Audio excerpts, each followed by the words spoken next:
welcome to another episode of season 2 of Now About That with James and Sarah. I'm James. And I'm Sarah. And on today's episode, we're going to do some catch up, talk about some things that have happened recently, talk about the 4th of July, because when you listen to this will be the 3rd of July. Mm-hmm. And then we watched, spoiler alert, and we'll talk a little bit, give our breakdown of it and talk about how we thought it went. And we both cried. Yes. It was a good movie. But it was a good movie. Before we get in there, how's it going, Sarah? It's going. I got good news this week, which is I'm cancer free. Yay! That's exciting. Yes. The hysterectomy was successful. They said that they caught it super early. So it had not gotten into the actual muscle of the uterus. It was still just in the lining. The lymph nodes, the ovaries, the fallopian tubes, and the cervix all came back negative for cancer. So now all I have to do is wait for my internal stitches to heal. Will finish healing, and then I'm good to go. I only have to get checked twice a year for like the next 5 years. Well, that's good. That's exciting. That's really good news. We're all excited for Sarah. Yes. Congratulations, you did it. Thanks. I beat cancer. Woo! Which that's kind of why whenever I was watching the movie, I was like, I don't know if Sarah will want to watch this right now based on all the stuff she just went with, because it was emotional. It was an emotional movie. But it was really emotional, and I could relate to some of that. Yeah. But before we get into that, do you want to talk about stuff that happened today that we found out about and yesterday from the Supreme Court? Want is an awfully strong word. Do I want to burn down everything? Yes.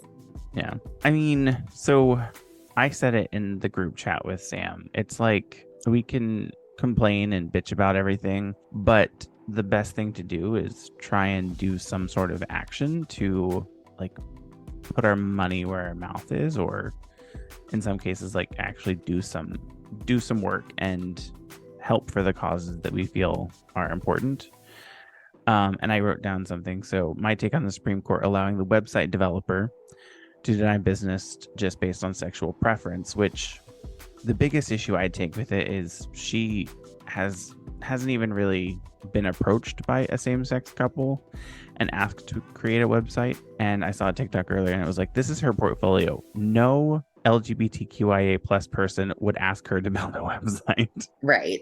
But my take is bitching about it and saying, well, does that mean blah, blah, blah? Obviously, it's not going to work, and it's not going to change anytime soon. So it's best to fight with actions, not words. So speak with your money and your business. One thing that someone could do is in the same area that she offers this business is open up a business and put her out of business. Open up the same thing and put her out of business. Yeah. Do the exact same thing, offer the exact same service in the same place she is, and put her out of business. That's the best thing you can do. Yeah, I agree. As to the Supreme Court stuff, the biggest thing that you can do is email and call your senators, put pressure on them. No. That's pretty much all you can do. Coming up with a script before you call and or email is a good idea. So that way you don't get jumbled or anything like that.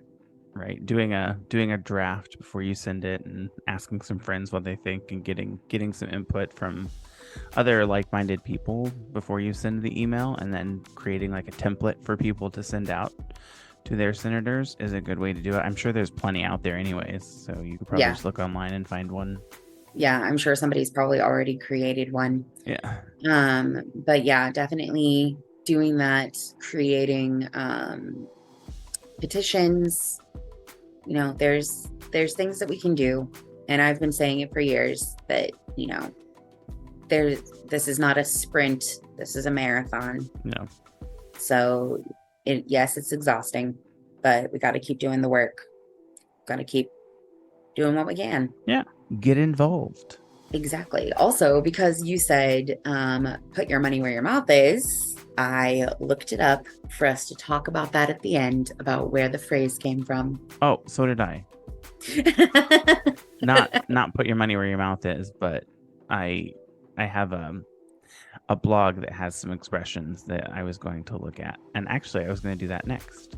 Oh, If you well, want we to. can do both. Before we jump into the movie and talk about the movie. So we're starting a new section of our program where we talk about a phrase or a word that is like an idiom or an expression or slang phrase that everybody knows. And we're talking about the origin of that phrase. And we're calling it Turn a Phrase. Yes. So our section where every week we'll talk about a phrase and talk about the origin of it. We're calling it Turn a Phrase. And the first one that I looked up is bite the bullet. And the meaning is to accept something difficult or unpleasant. And the origin is in the olden days when doctors were short on amnesia to try during or time during battle. They would ask the patient to bite down on a bullet to distract them from the pain. The first recorded use of this phrase was in 1891 in The Light That Failed. I'm assuming that's a book. Well, the since you so kindly put your money where your mouth is into my brain, this expression first appeared in America in the 1930s or 1940s. The idea behind this idiom is that it is easy to talk about doing something, but it's harder to do something about it. Yeah, which is kind of like what I was saying to not kind of like what I was saying to Sam, but she gets frustrated really easily, and it's like, and I think I'm trying to decide if it's partially the way that I said, like maybe she took what I said wrong, but. That's possible. It's hard to tell intent sometimes. Yeah, and that's why I've said it before, I think even on here. Your reaction to what someone writes in a text or what someone texts or sends in a message is completely controlled by you. So you're the one that puts the emotion behind it. Whether there was emotion, like intent from that person for it to be said that way, it's totally on you because you're the one that read into it that way. Now that doesn't mean that person didn't mean it to sound that way. I was gonna say, I think sometimes that's completely true, and I agree. But I do think that there are instances where certain people know exactly what they're doing and they know exactly how you're gonna take it, and they're doing it that way on purpose. Yeah. But it still goes back to you're the one that can control your emotions about that. So I think we need to change that phrasing a little bit. So you can't control your initial emotional response. That's not controllable. What's controllable is your emotional response going forward. So like you're in control of your actions, but not in control of the original emotional response, because that's just how you reacted. Yeah. And you can't control that reaction. Maybe that's what I meant. You can control the way that you react or respond to that message. The way that you react going forward after that initial response, absolutely. You totally have control over that. You have control over how much energy you're going to put into this thing. Yeah. Your initial reaction, like that first snap of the finger reaction, you have no control over. That's just who you are as a person. I mean, I would argue against that too, because you can control that. Like, you just have to change your mindset. That's not always possible with people who aren't neurotypical. I don't think I know you're not neurotypical. I know that you are also neurodivergent, but I don't think that there's really very many neurotypical people. Apparently, there's a lot more than we realize, which I think is weird. Because who can afford to be neurotypical in this day and age? Who can afford to be straight in this day and age? Like, there's a whole plethora of awesomeness out here, and you're choosing to be straight? Like, I know being straight's not a choice, but I'm just saying, why be straight when you could be gay and fabulous? Also, did you see the message I sent you on TikTok? The one that you sent me in the chat or on TikTok? No, I haven't been on TikTok other than to look at the video you sent me in the messenger, which made me cry. I sent you a video on TikTok before I sent that was like yesterday or something. And I just said, "You're welcome. You don't have to watch it now. You can watch it later and just respond to me." Okay. All right. All right. So, what else you want to talk about? How are things going other than finding out you are cancer free? They're going pretty okay. I am getting a window air conditioner unit. That's exciting. Yes, very. Originally it was supposed to be installed today, but things didn't go quite the way that we anticipated because my roommate also has cancer. And she was supposed to have her last round of chemo today. And so things got kind of screwed up with that. So it ended up being later than we anticipated. So that didn't happen today. But the good news is that I got some cleaning done in my room. So I'm taking next week off. All week next week. yes. I'm not working. I'm excited. So I'm excited for you. So next time, which you can't even see my background, but I was gonna say next time we record, it's gonna be not in a different location, but in a different area of the bedroom because I'm moving this bedroom around. Nice. So basically what I've decided is I'm going to put the bed that we have like up against the wall, like literally like turn it on its side and put it against the wall, and then put my desk kind of in the middle of the room facing, I don't know if you saw this room when you were here. It's not the one you were staying in. It's the one I saw it, but like only in passing. Yeah. So it's going to be facing, so there's the wall that has the window on it. My back's going to be to that one, and I'm going to be facing the wall with the closet in it. Okay. And it's just going to be in the middle of the room. And then if people come and visit, which we've lived here, it'll be a year in November. 2 years in November. We haven't had anyone come and visit other than you.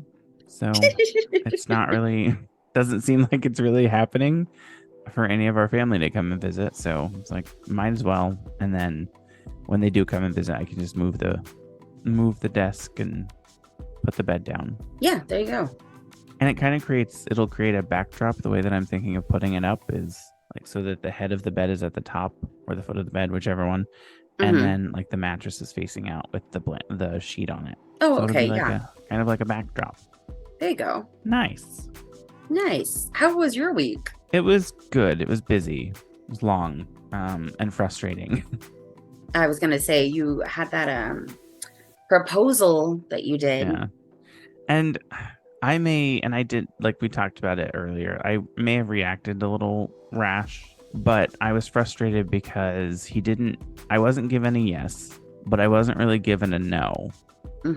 And then it got a little worse whenever I met with the supervisors and talked to them about it, because they were like, well, what is 8 hours too much time asking them for a week? Every week, having 8 hours of their own time, is that asking for too much? I'm like, I don't think so. I mean, I worked a full-time job, overtime, and finished a bachelor's degree. So right. Like, not everybody has your drive. So like I can kind of see the concern, but also I feel like it's literally something that y'all are paying for. And that was my argument. It's like, well, we're paying for it. They don't have to pay for it. The ask for them is only to make sure that they commit the time to it. Right. And then like if they can't commit the time, then they're not going to sign up for it. Yeah. And that's what my coworker and manager's boss said. She was like, basically the only people that are going to sign up for it are the ones that know and can and are going to say they can commit the time. And I wasn't saying if they don't meet the minimum requirements, take it away immediately. Giving them 2 weeks to make sure that they get back on track is, I think, nice. Yeah. Like we're not taking it away right away. Right. If they don't meet the minimum requirements. But basically what we're going to do now, or what we're planning on doing, and I kind of came up with the decision was we're gonna meet with the people that have completed the program already meet with the people that completed the program already and ask them if they would be interested in the Rosetta Stone program, and have 5 of them test it out for a few months with the expectation that I presented, and then go from there. Because the biggest concern from the director was, if we pay for 30 licenses, but then we don't use them. We just have 30 licenses just sitting around. Mm-hmm. And then he like rattled off a few of the other things that we've done the same thing. And I'm like, okay, that's different though. It's not the same. But I understand where he's coming from a business standpoint. If we pay for it, we want to make sure we use it. And there's already things that we've done that too. And it's like, but it's not the same. I don't own those things, and I can't tell you what to do with those things because I don't even know what they are. But anyways, Right. but it was it was frustrating, but I understand. But it's still frustrating. But it's still frustrating, which is Yeah. fair. Other than that, I did my school stuff. I'm surprised he hasn't graded it yet. He's usually, well, I guess last week was our first week with him, but I thought I would think by Friday he would already have graded everything, but I'm not sure. Mm. So I'm waiting on my discussion board grade and my unit 2 assignment grade, see how it goes. Yeah. And then this coming week, I'm just gonna start doing. So I have it planned out. On Monday, I'm going to take care of this room and get everything straightened out in this room. Get rid of. There's some stuff on the floor from when we moved the bedrooms around that I'm gonna get rid of, and then move the actual like bed and stuff around. And then Tuesday, I'm going to work on school stuff and try and get ahead for school. Mhm. Like look at my assignments and maybe do a couple of my assignments to get ahead, not turn them in, but do them. And then Wednesday, I plan on cleaning and reorganizing the kitchen and living room and mopping. Nice. And then Thursday, I want to do the bathroom, our bathroom. And then Friday, I'll probably do nothing. There you go. Friday, And Saturday, and Friday- Sunday, I'll do nothing. Yeah. Although I might do the bedroom, our bedroom Friday, because we have like movies all over the ground or all over the floor. I think they were on there. They were on the floor when you were here. Yeah. I think so. We need to buy another shelf, and I need to put it together and then make him put the movies up. And there's a TV in that room that I need to sell and get rid of because we don't use it and we have nowhere to put it. So it's just taking up room. Fair, reasonable. Speaking of selling stuff, I've been like sorting through some of my stuff and setting it aside to sell because like I'm not some of the stuff that I have in here, like I'm not using at all. Yeah. And I've been living here a year as of yesterday. So if I haven't needed it in a year, I don't need it. Yeah. Period. Is just kind of how I feel about it. So if it's still like in good quality, you know, I'm gonna sell it. Yeah. I'll say, the other thing I want to talk about, I met with the global leads for the Pride ERG at work. Mhm. And it was funny. They were like, I like your microphone setup and your voice sounds amazing.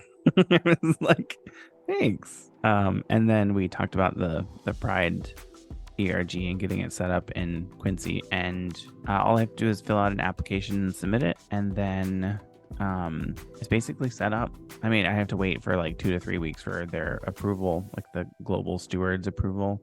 Right. And then we have, I think the last time I looked, it was 14 people that said they would be members. And then I'm the lead, or one of the co-leads. I'm one of the co-leads. And I have another person that's a co-lead. There you go. So that's exciting. That'll come within the next month. We'll get that set up and start doing some stuff with that, with the ERG. Love that. Well, you want to jump into this movie? Yes. Are you emotionally available to jump into this movie? I'm devastated. I just need you to know. Yeah, overall, I said it was a great movie, and I really enjoyed it, and I cried a lot. Yeah, I cried a lot. It was really good. It was honestly, it was so good. It was actually even better than I had anticipated. Yeah. But yeah, it first of all, I guess I should say that I completely understood Jim Parsons' character being all like, oh, I was an FFK. Yeah. A former fat kid. I recognized the acronym before he said what it was. like, oh, it me. Except I'm still a fat kid, but we won't get into that. But so I really related to his anxiety about, intimacy and stuff like that. And dealing with like his own body issues. Yeah. Um, I found the movie actually like entirely relatable. I felt like everything in it was extremely relatable. Yeah. I liked it a lot. Like starting from the top, I said first off, his boss at TV Guide was a dick. Yes, agreed. And he was like, I can't remember what movie what he was talking about, but the guy was like, "Can you talk about Fear Factor instead?" Yeah, he was talking about the Gilmore Felicity. Girls. Oh yeah, the Gilmore Girls. Yeah. Yeah. And I was just like, okay, but that was really clever though. Yeah. And from Bess to Rory. Yeah. His boss just didn't get it. So he was just like, can you just do something about Fear Factor? It's like, dude, no. And I feel like the fact that he started his own business wasn't played into enough. Because like closer to the middle of the movie, like into the progression of their relationship, he started his own business. Yeah. And it kind of highlighted it, but it didn't really highlight it. It said it like there was maybe one line about it. Congratulations for starting this, getting this started up or whatever. Yeah. And then they just moved on and they didn't really talk about it at all. Right. That's the one thing that I was like, I know the movie was already long. It was almost 2 hours. Yeah, it was longer than I anticipated it. It was longer than I anticipated, but then as it went, it didn't seem that long. Right. It didn't seem that long at all. The only reason I knew that it was longer than I had originally thought it was when I looked at the time and was like, oh my God, it's almost time to record the podcast. So that was the first thing. And then whenever they were in the club, because he went out with one of his friends, and him calling him a sweatband wearing idol was hilarious. Yes, I agree. And I just made a note. Ben Aldridge is hot. Ben Aldridge is hot. Yes. I guess we didn't even say what we watched. We watched Spoiler Alert. Yeah, I did. Did we? Yeah. Okay. I said we were going to talk about Spoiler Alert. Okay. Yeah. Based on it's based on a book, a memoir, by Michael Osiello. Yeah. Called Spoiler Alert. The hero dies at the end. Yeah. And it had Jim Parsons, Ben Aldridge, and Sally Field. I know. Sally Field. I said I want Sally Field to be my mother. Right. My only thing was I felt really bad for Sally Field. Because this is the second movie I've seen her in where she has to like watch her child die. And I was like, fuck, okay, hello, Steel Magnolias all over again. But I mean, it just kind of talks to her character. And then I don't think this is the first one, because she was also in another movie where her daughter died with her. Was it where her daughter gets brutally like raped and murdered? Yeah. Yeah. It's called Eye for an Eye. Yeah. Yeah. Great movie. Fantastic movie. Kiefer Sutherland. Fucking mint as the bad guy. And she's an amazing actor. I love Sally Field. She's an awesome actress. She is an amazing actress. I'm gonna be real honest. Jim Parsons, I like him as an actor, but I've never seen him in a role quite like this. Yeah. And I feel like he did such an amazing job, way better than I had anticipated. Like I knew he was a good actor, but yeah. That was one of Brian's things. He's like, I don't know what it is. I just don't like Jim Parsons. But the movie was good, and his character was great. Yeah. The other thing I said, I'm a terrible gay. I hate hitting the clubs, and I would never be caught dancing. I'm also a terrible gay, and I also hate hitting the clubs. I would dance. No. Like I would dance, but like I remember when we were younger, we would go to Uncle E's. Like I think we went 3 times, Sarah. We went to Uncle E's more than 3 times. I don't think so. I think maybe you did. I think I only went like 3 times. Moving on. I'm pretty sure we went more than that. But anyway. But like there's something just awkward, especially when, it's a smaller place. Yeah. That's just like oof. And then the fact that he has like his own body issues, and then he's in that club with all these shirtless men wearing like barely anything. Yeah, jock outfits. That makes it even more of like you're uncomfortable. Yeah. I was like, oh, this is awkward. Yeah. Like I was like, we hadn't learned that fact yet, but just the way that he was reacting to it, and he basically all he did was put a hat on when it was his friend was like, get dressed for jock night. It's like right. there's something there that you know is coming, because it's like, well, what is this? Right. And then I said, Kit's best friend cock blocking him. Typical straight woman in a bar. Ban the straights. Yep. I was the same way. I was just like, bro.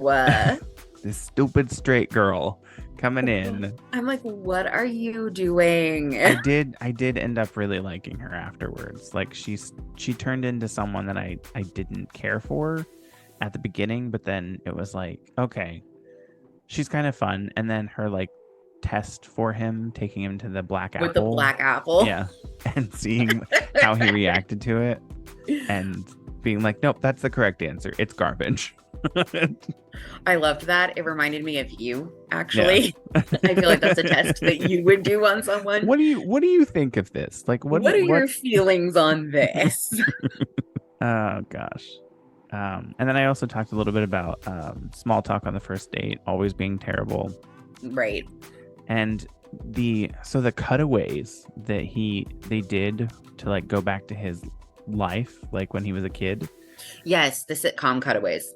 And yeah, I loved that. That was a good tie-in to making it like this is how he thinks about it, because he's so used to thinking about like watching TV, and that's where his brain goes, is my life as a sitcom.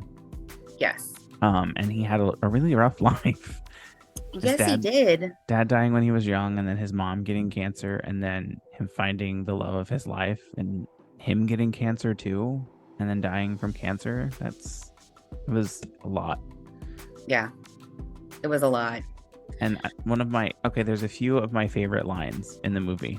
The kids called me Dead Dad Mike the Fudge Packer.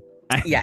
I could not stop laughing. I was like, I almost had to pause because I was laughing so hard. I was like, that's awful. I was like, that's terrible. But that's so bad, but that's also so good. It's so fucking funny. That's our sense of humor, people. We laugh at terrible things. I mean, to be fair, I'm part of the Dead Dads Club, so I feel like I can laugh at whatever dead dad jokes there are.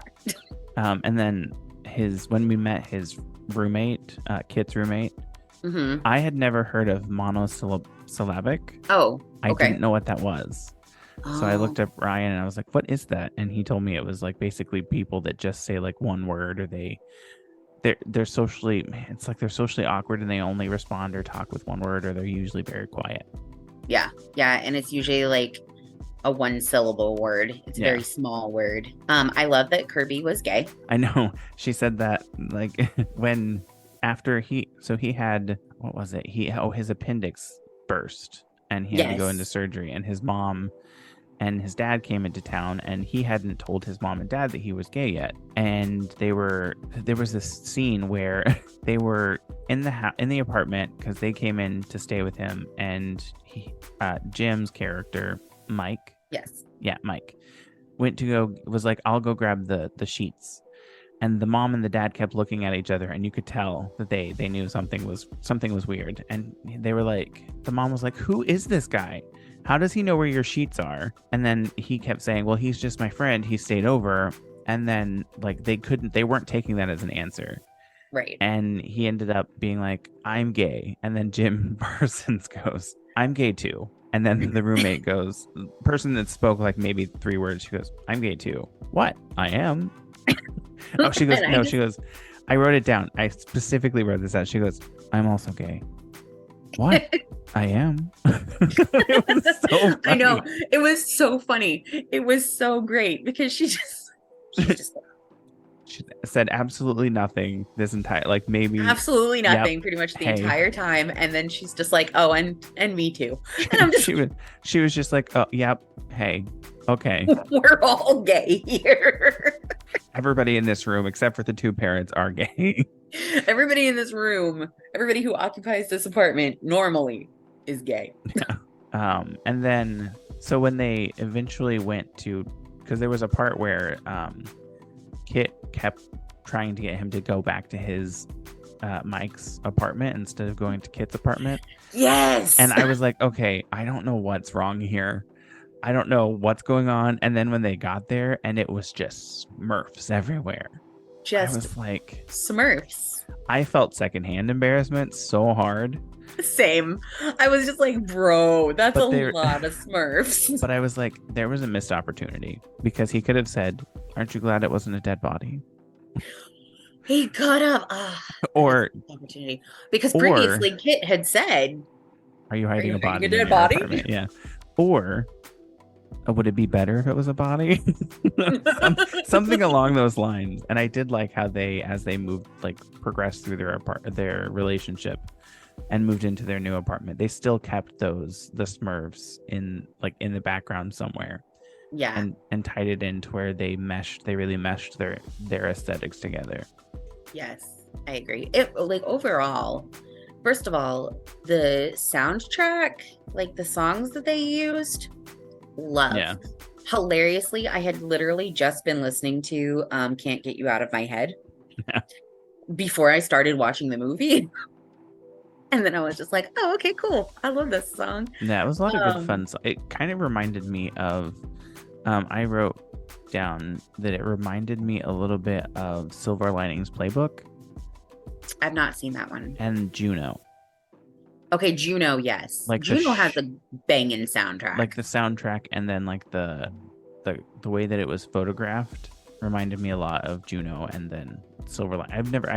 I've only seen like clips of Silver Linings Playbook, but just based on the clips that I have seen, it reminds me of that. Yeah, no, Juno's great, and I agree. Yeah, I did also like that during the session where Jim Parsons had to run back and clean his apartment and remove the gay. Yes. There was, as he was throwing the movies and stuff down, he pulled all of the movies except for Beaches, and then like 2 seconds later he ran back and grabbed Beaches too. Yes. And then one of the like box set of movies was Ab Fab. Yes, I saw that. Like, yes. Thank you for tying that in. One of the movies that I was really excited about seeing on the shelf was While You Were Sleeping. Yeah. Because that's my favorite romantic comedy. It was the first romantic comedy I remember watching. A good movie. And like Sandra Bullock is just amazing. Because I'm gay, so I'm in love with her. And then like we move into like they talk about their Christmases together, and when the Christmas card slideshow thing came up, I looked at Ryan and I said, I'm glad we're not that. And he goes, yeah, that's insane. So, you're like, I'm glad that we're not that kind of gay. Yeah. And I would love to be that kind of gay, to be honest, but that's so much work. It's so much work, and it's disgusting. I think it's cute, but I think to a certain extent it's cute, but like it's a lot of work though. Taking a Christmas picture every year and sending it to your people, it's like, don't send me that. I don't care. Right.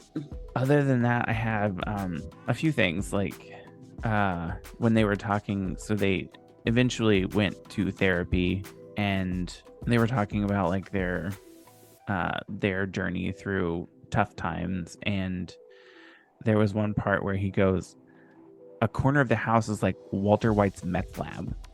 talking about how he would smoke pot in a certain part of the house, and it looks like it's turned into Walter White's meth lab. That was the other funny one of my favorite quotes from the movies. Yeah. I love that he tried pot towards the end. Yeah. I was just like, good for you.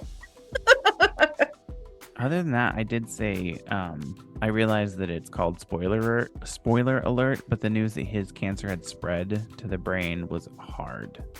Yeah. Like they were, and I knew it was. I could tell that something was coming because he was like getting better, doing better, but it's like, well, they took him off radiation, so of course he's going to feel better for a little bit. Right. And then they did it again. They looked again, and his cancer had spread. I was like, of course, that's exactly what's going to happen. Right. Sorry, go ahead. I think the hard part for me is like I didn't have to go through chemo, but I had a lot of I had the throwing up all the time. Like, was that the cancer, or was that the IVF? Both. So it's just like, because I was super nauseous and throwing up a lot before I started the IVF. The IVF made it 10 times worse, but IVF would not do that again. Next lifetime, we're just gonna be like, nah, just cut it out. One of the funny parts that I really liked they tied in is when they were running up the stairs to City Hall in New York. The Law and Order guy was like, "You're ruining my shot." Yes, I loved that. The other tie into his TV thing, because you got to make sure that made its way through the entire film, and then when he was about to die, them cutting it and going into that scene where he was just, this is just a scene in a movie, it's not really happening, and like interviewing him, and then ending it with, well, what should I do next? What should I do next? Right. That was, I mean, it was a really great and powerful way to kind of, for him to show him processing it. Right. And not just to like show him processing, but also to tie everything together. Because I felt like that scene really, really tied all the rest of it together. I can't think of a more perfect way for them to have ended it, honestly. Yeah. And then like him finishing up his conversation with like the end of his eulogy is where it kind of comes in.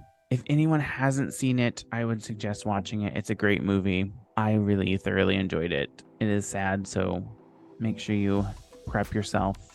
Yes, it was so sad. It was so good, but it was so sad. No. And I just, I cried a lot, like a lot. And then the part where they went to Ocean City, New Jersey. Yes. And Sally Field was like, "Thank you for bringing us." And Jim Parsons was like, "It was Kit's idea. It wasn't mine. I was vehemently against it." I was like, I looked at Ryan and I go, "Look, that's me and your mom." I love Ryan's mom. She's so nice. Yeah. I loved that little sarcasm. I was just like, oh, they're friends. Yeah. And then they jogged together. Which was great. But I'm glad he basically ended up getting into his family, and it was kind of a good way for both him and Kit's family to get through that hardship together. Right. Because I'm just like, can you imagine having to go through something like that alone, essentially? Yeah, that would be insane. I'm just like, the one part that I was like, that would never happen, is when Sebastian came to visit him and Jim Parsons cleared out the room. Yeah. I was like, if anything ever happened like that, I would be like, no. Right. Get away from me. You're about to die in this room. I thought it was sweet. I understood it and I thought it was sweet too, but I was like, that is a bigger person than I am. But that man would be dead. I completely agree. I was like, that's really sweet and that's wonderful, but I don't know if I could do that. I would have ripped that man's head off his shoulders.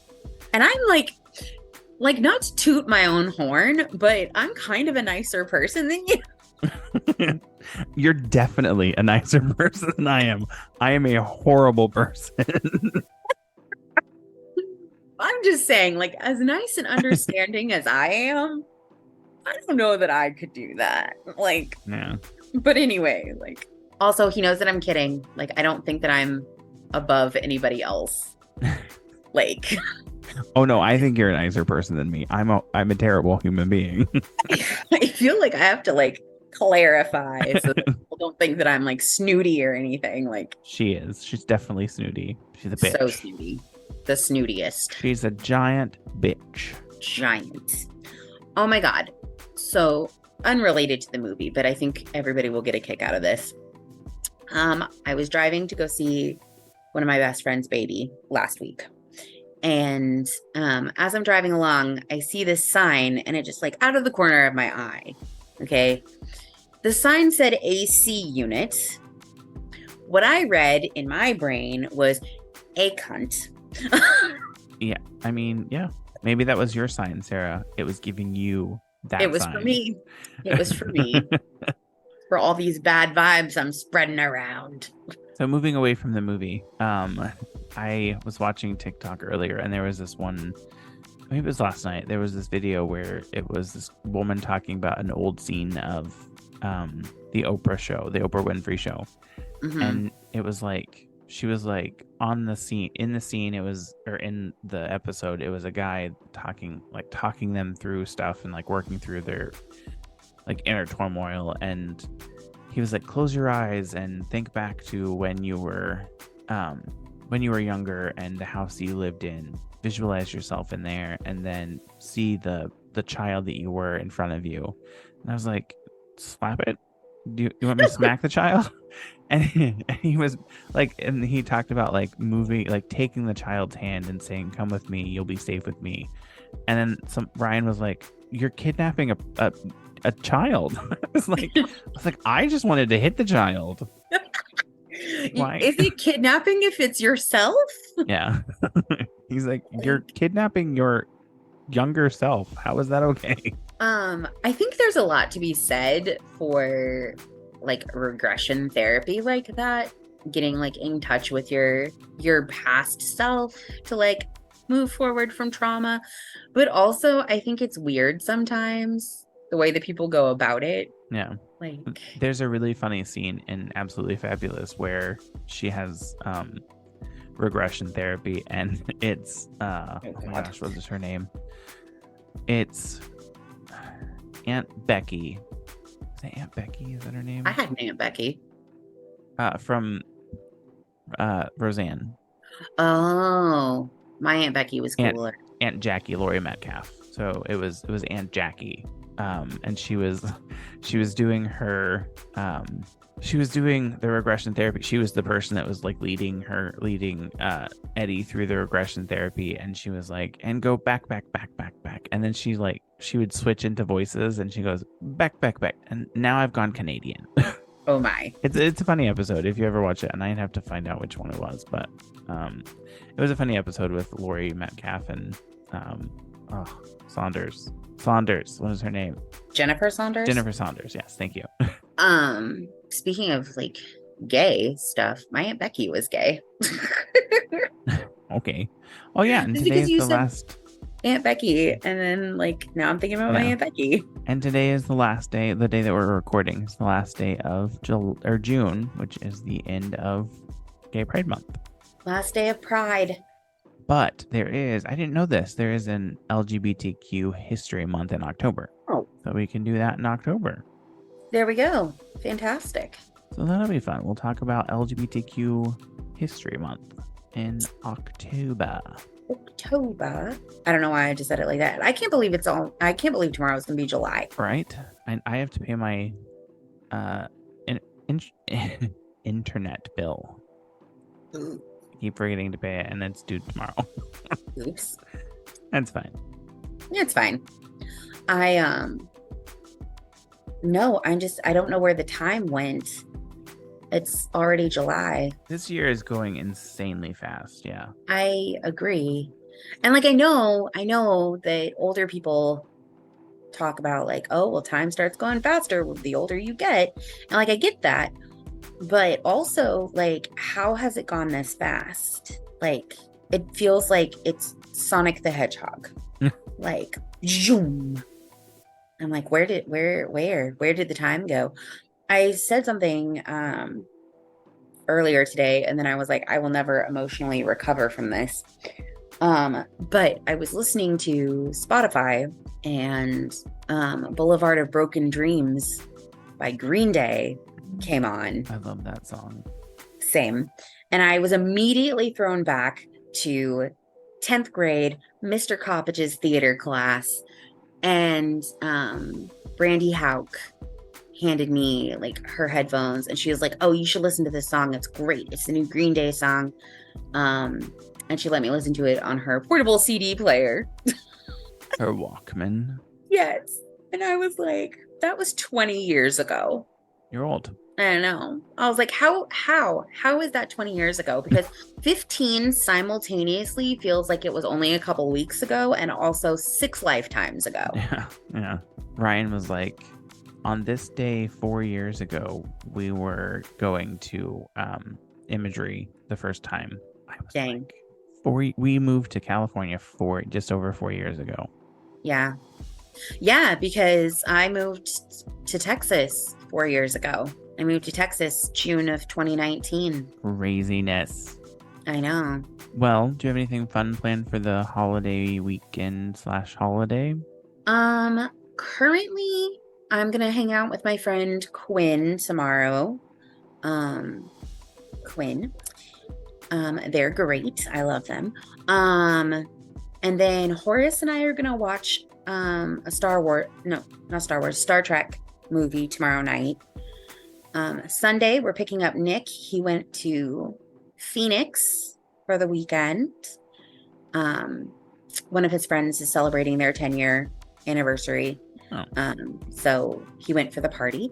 So we'll pick him up on Sunday, and then I think 4th of July, I think we're just planning on barbecuing. I don't know if we're gonna actually go and buy fireworks, but we might. I don't know yet. Because Texas. Because Texas. Because Texas. Not that I can light the fireworks, because I have a problem. I can't use a lighter for whatever reason. Like I'm not good at lighting a lighter. I can't make it work. I don't know why. Just use one of those. Yeah, I use one of the like long ones that you just pull the button. But like a regular lighter, I don't know what my problem is. I can never get it to work. Your fingers are too greasy. My fingers are too greasy. Gross. You can have greasy fingers. Too oily. Why do I have greasy fingers? That's a question you need to ask yourself, Sarah. Anyway, maybe you should look internally and ask yourself, why do I have greasy fingers? Oh, I'm also supposed to start back to work this next week. Oh, that's exciting. I know. I'm waiting for them to tell me what time I'm supposed to come in. But anyway, what about you? Gonna do anything? One day. Just come in and show up one day and be like, I'm here, bitches. I'm here and you're gonna pay me. I mean, this weekend tomorrow I'm gonna probably edit the podcast, get it ready to go, and then I want to go get my hair cut tomorrow, but I have all week next week, so I could technically put it off. But I need to get my hair cut soon because it doesn't look like it's that long, but it's getting long, and it's frustrating, especially up here because it's like, yeah, it's long. Yeah, I see that. It's long. But I want to do that, and then on the 3rd, there is a woman that lives in the apartment. She has a little bulldog named Emma. She's the sweetest. Her little dog is so cute. She's so sweet. But she asked what we were doing on the 3rd, and she was like, "Well, I usually go up to the roof area, because there's this like a seating area up on the roof." Mm-hmm. She's like, I usually go up there and watch the fireworks, and this year's the last year that they're having fireworks by this place. But my friend got COVID, so she can't come over. So I'm gonna go up alone. She was like, Are you going up there? I was like, I wasn't planning on it, but I can. I probably wouldn't be doing anything else. Like, I don't really like fireworks, but so we'll probably go and do that for a little bit at least. Like, take a bottle of wine or something up with us, and there you go. Go watch the fireworks and try and make some friends with people that live here, I guess. I don't know. Oh my God, you're gonna try to make friends with people? I don't like socializing, but I also get bored sometimes and wish I had someone to go and do stuff with. Like back when we lived in Bloomington, and basically you would just come and kidnap me whenever. Yeah. Is it really kidnapping if you go willfully, gleefully? I didn't always go willingly. I know. Sometimes you went very gleefully. You were excited to go. This is true. I love spending time with you. So There were those times when I had to tape your arms together and your mouth closed just to get you out to the car without screaming. But we won't talk about those, Sarah. But you know. Well, and then other than that, like next week, I kind of already laid out my plans for next week. So that'll be fun. I don't have any set plans really for beyond 4th of July, other than hopefully working. I don't know. Might get some writing done. I've been trying to write more, but we'll see what happens. Yeah. Papers, yeah. Because, I started my class again. I'm talking about fun writing, like writing for pleasure. It's not fun for me. It's not fun for me. That's not something I would do. I know. Well, ready to call it a podcast? Yeah, I think it's a podcast. All right.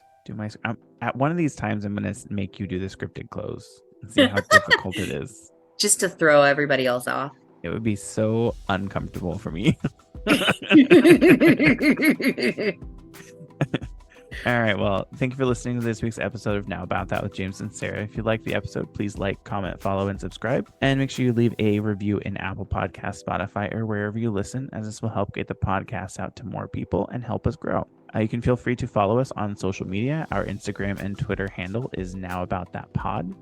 And if there's something specific you would like us to talk on the podcast about, feel free to email us at nowaboutthatpod@gmail.com or visit our website, www.nowaboutthatproductions.com. Also, give us a call or a text with any questions you would like us to answer on the podcast. Our phone number again is 765-557-4170. And thanks again for listening. We hope you have a great week and a safe and happy 4th of July. Sarah, enjoy your weekend and don't blow your finger off. I will not blow my fingers off, I promise. Whether you damage anyone else, that's totally up to you. Yeah, I probably shouldn't damage anybody else either, but we'll see. You have fun reorganizing everything. Yeah, I'm excited. I'm excited because it's been driving me nuts. I know. And I can't wait for the pictures. I don't like facing a wall when I'm working or when I'm doing this. I like to see stuff and not just stare at a wall. Fair, reasonable. So we will see. All right. Thanks again, everybody. And enjoy your weekend, Sarah. You too. Bye. Bye, everybody.